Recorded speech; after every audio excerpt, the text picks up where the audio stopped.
Hey, what's up, you guys? So, today I will show you how to make a Gmail account.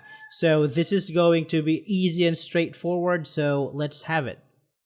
So, first, let's go to google.com, click on the sign in button, and click create account.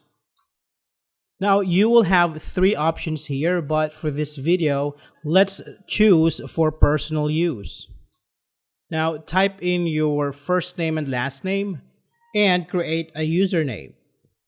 Now, create a password for this account and then click Next. Now, here you have an option to provide your phone number, but for this video, let's leave it blank. Provide your birth date, choose your gender, and click on Next. So here, scroll down to the very bottom and click on I agree. Now your Gmail account is created and ready to use. So there you have it, guys. I hope this video is helpful for you. Thank you for watching and see you next time.